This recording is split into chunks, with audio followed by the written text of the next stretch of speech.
Ya, sambil menunggu Adeng Rendra mendapatkan koneksi yang kuat dan lebih pas, Pak Rasid, silakan barangkali mau bertanya ataupun mau Terima menambahkan. kasih. Selamat malam. Assalamualaikum warahmatullahi wabarakatuh. Waalaikumsalam Waalaikumsalam warahmatullahi warahmatullahi wabarakatuh. Eh, Barangkali untuk diskusi malam ini, saya yang pertama-tama em, menawarkan konsep diskusi bahwa konsep temanya yang tadi bahwa istilah kota tua yang sering kita sebutkan atau kota lama yang sering kita sebutkan itu kan sebenarnya merupakan sebuah terjemahan dari heritage city gitu. Yang istilahnya lebih pas itu kalau dalam bahasa saya bukan kota tua, apalagi kota lama, tapi kota pusaka. Jadi kita generasi muda ini mempusakai gitu, mempusakai kekayaan leluhur-leluhur kita, para pendahulu kita. Dan karena sebagai sebuah kota pusaka, kita harus menjaganya, harus merawatnya, harus melestarikannya. Kalau sekedar kota tua saja ya bangunan tua boleh kita hancurkan karena tidak kita perlukan gitu. Kira-kira begitu.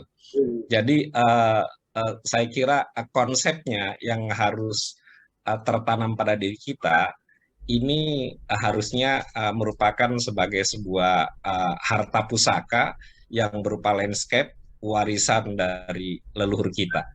Begitu itu yang pertama. Yang kedua, kita kan mengenal tadi saya setuju ketika Pak Firman menarik lebih jauh dari fungsinya pelabuhan Kalapa, lalu kemudian di situ ada Pedrong, perjanjian antara Portugis dengan Raja Samyam gitu ya, Raja Sanghyang itu, Raja Sunda di Pakuan Pajajaran tahun 1522.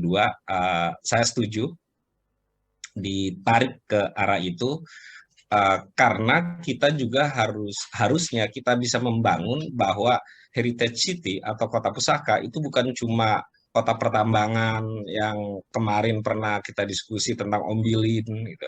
Bukan cuma kota perkebunan seperti Bandung atau sejenisnya, tapi juga kita harusnya juga membangun kota-kota yang lebih tua dari itu, misalnya keraton-keraton dengan kawasannya.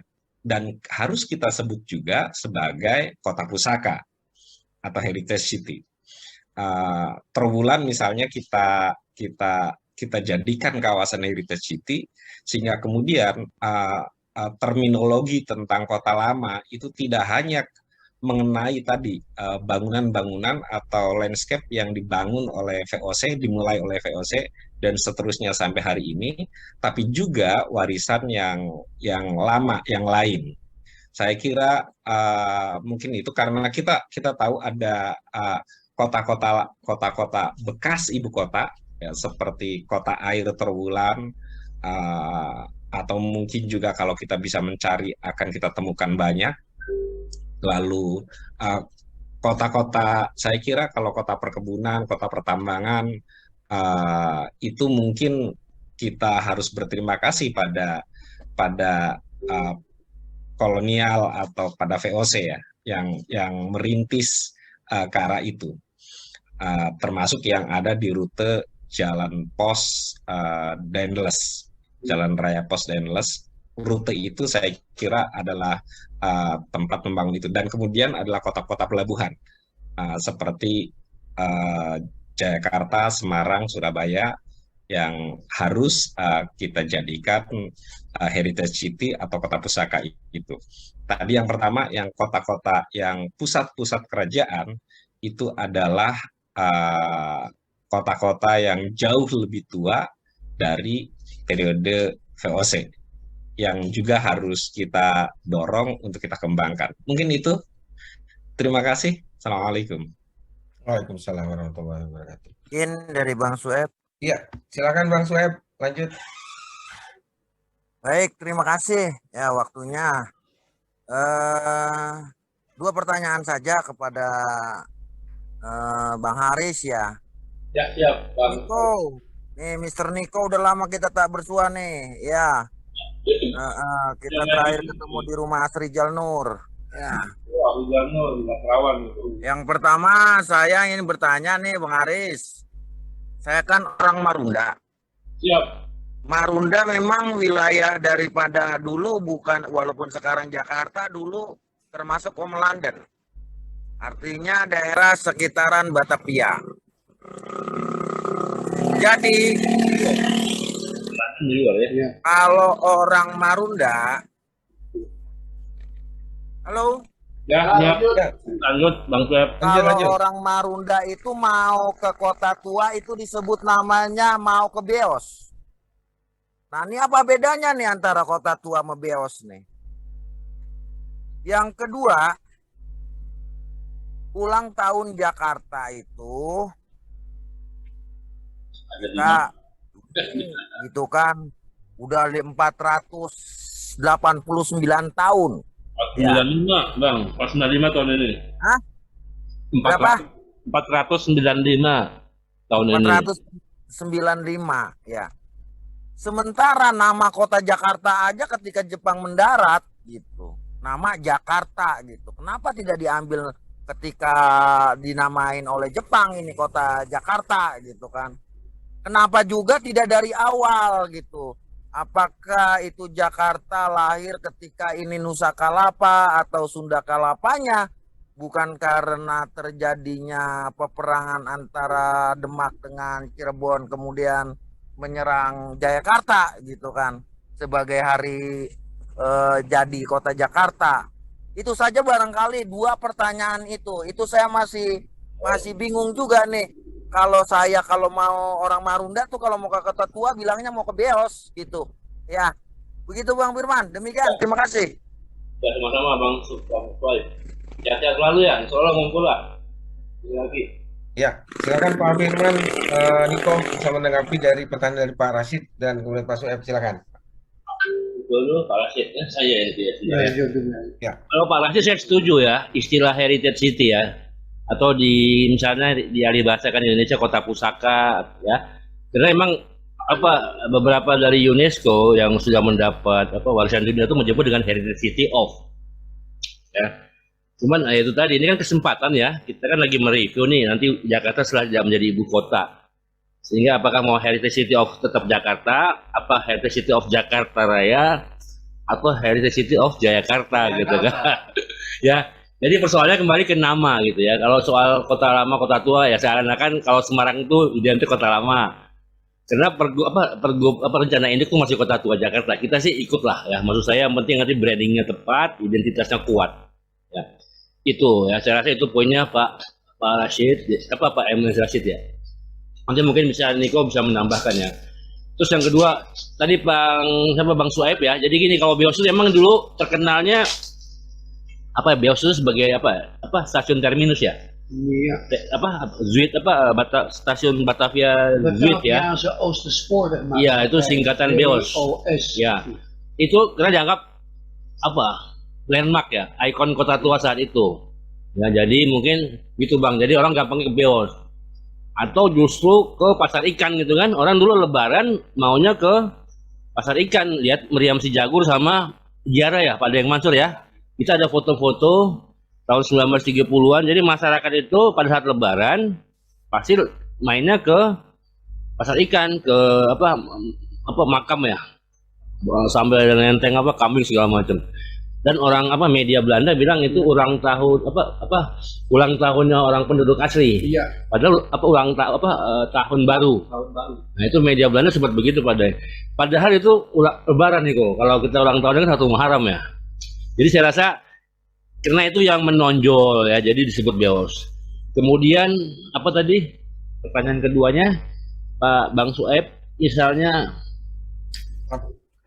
lupa saya dikasih kuncinya apa kira-kira tadi ya. Kenapa nama ulang tahun Jakarta tidak diambil dari ketika itu dengan nama? Oh iya, jadi ada 5 teori ya tentang hari lahir Jakarta. Ya, karena kalau kita bicara waktu Jepang itu kan ngebaik-baikin awalnya kan, saudara tua. Tapi ujung-ujungnya kita kelaparan gitu ya, lebih parah gitu ya. Jadi gini, emang ada 5 teori ya. Ada yang bilang Jepang berarti kita tahun 42, berarti kita ulang tahunnya ke berapa ya? Nanti ini berapa? Ya tentu kita seakan-akan kita melupakan perjalanan sejarah, melupakan sosok Husni Tamrin gitu ya, melupakan hari kebangkitan nasional. Ya jadi saya rasa jangan dilihat dari sisi katanya ya, tapi spiritnya ya. Tadi Niko udah bilang spirit perjuangan ya. Ya makanya saya bilang kalau kita hanya mengambil spirit kolonial untuk suatu identitas, kayaknya kita belum move on gitu loh. Iya. Kita mau gampangnya, ibaratnya kita belajar tuh nggak mau nilainya 9 gitu loh, maunya 6 udah penting lulus gitu. Dan mereka ini kan, kita kan punya negara, punya pemerintahan. Ya, mereka state aparatus, digaji oleh rakyat. Ya kerja serius gitu loh. Saya bisa ngomong gini, kan saya bukan pemerintahan gitu ya. Ya, maksud saya ayo gitu loh. Jadi kita nggak selalu nanti ulang tahun Jakarta ngomongnya Batavia mulu, Batavia. Emang yang ngomong para doktor gitu ya dari UI. Tapi yang dibicarakan emang ini ada Niko, kita ada keterbatasan literasi tentang periode 1527, 1619. Ya makanya kalau perlu ke arsipnya Portugis, ya atau panggil keluarga keturunan Pangeran Jakarta, gali. Ya, jadi kita punya punya pengetahuan, punya data, punya literasi ya untuk melihat dari sisi masyarakat lokal. Ini yang jangan kita lupakan. Ya, karena banyak kekosongan peristiwa selama 1527, 1619. Kita nggak jelas seperti saya bilang. Ya, penamaan pertama Jakarta itu di mana? Apakah di Marunda Kelapa apa di Kota Tua? Karena itu mengikut ke keraton ya, karena keraton Jakarta itu kan pertama di Marunda Kelapa. Ya. Kalau menurut kita Fatawi. Jadi saya rasa itu ya. Jadi kalau untuk teori lahir Jakarta ada 5. Termasuk yang versi Fatawi 1 Syawal 933 Hijriah. Versi Pak Sukamto, terus versinya Pak Usin Jaya di Ningrat. Terus ada lagi versi salah satu pakar juga ya. Tapi dia nggak menyebut secara spesifik.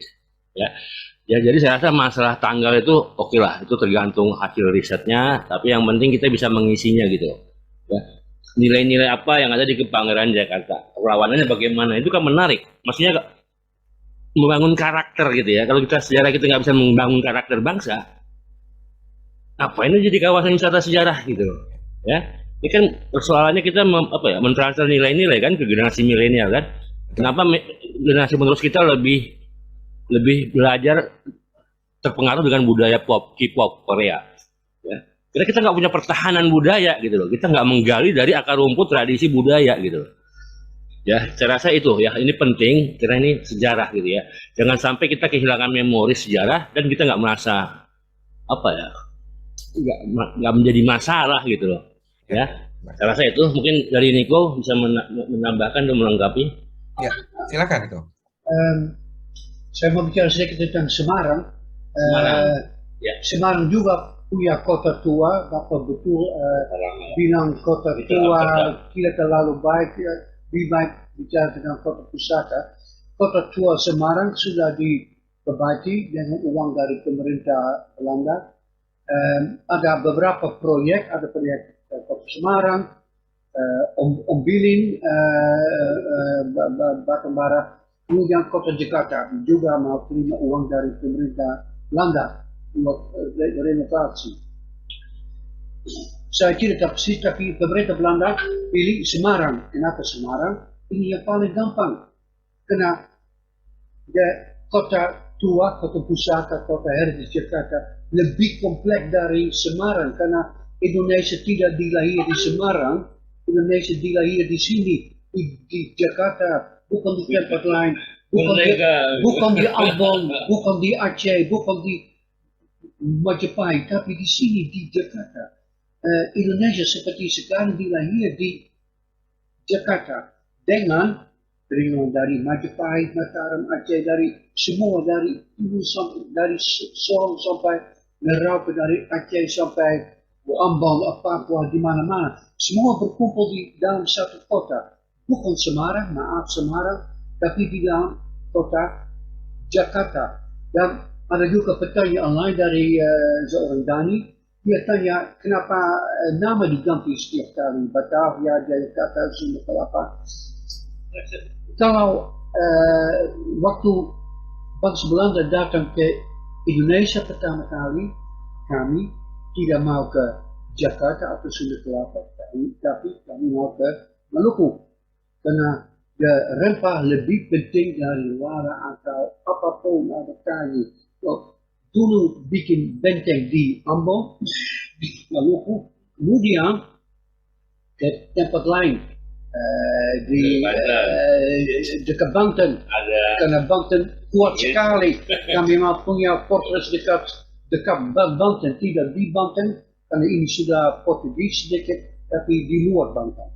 Kemudian dipilih Sunda Kelapa, Jakarta. Juga bangsa Inggris mau bikin benteng di sini, mereka sukses sedikit.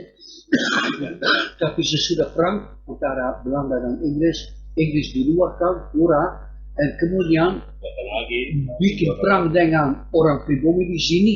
Belanda menang, murah satu kali lagi. Kemudian nama kota harus diganti. Dulu mereka mau pakai nama Koenstad atau Nieuw, tapi pemerintah Belanda bilang Batavia, karena Batavia ada nama buat bangsa Belanda dari dulu. So ini sebagai tradisi. Australia dulu bernama New Holland, Holland Baru. Sekarang masih ada negara Selandia Baru, di mana Selandia tua di Belanda, karena Selandia Baru juga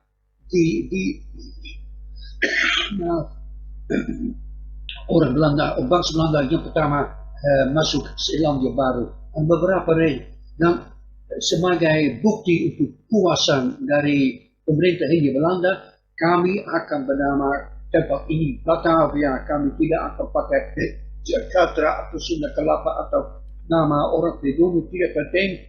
Batavia yang paling penting. Dan Batavia punya nama Batavia sampai tahun 42 waktu Jepang masuk. Dari waktu tahun ini nama Batavia sudah diganti di Jakarta.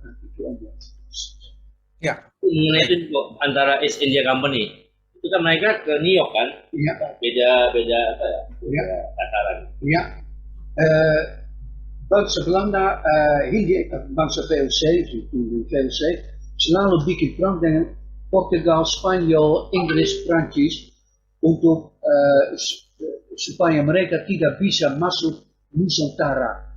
Inggris lawan yang paling kuat, tapi sesudah 30 tahun kami tukar Pulau Rum dan juga beberapa tempat lain dengan Suriname dan juga New York. Dan ini sebagai triangle switch, New Amsterdam menjadi New York, Suriname dulu Inggris, Belanda, dan kami bisa menang seluruh India Belanda, bukan Prancis, Portugis lagi, Spanyol tidak lagi, dan Inggris tidak lagi, semua untuk Belanda.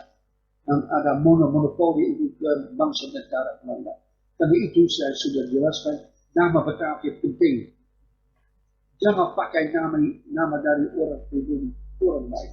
Karena Belanda pikir kami nomor satu, top bangsa, so kami tidak akan pakai nama dari bangsa yang dibawakan. Ya, maaf. ya, baik. Terima kasih Niko.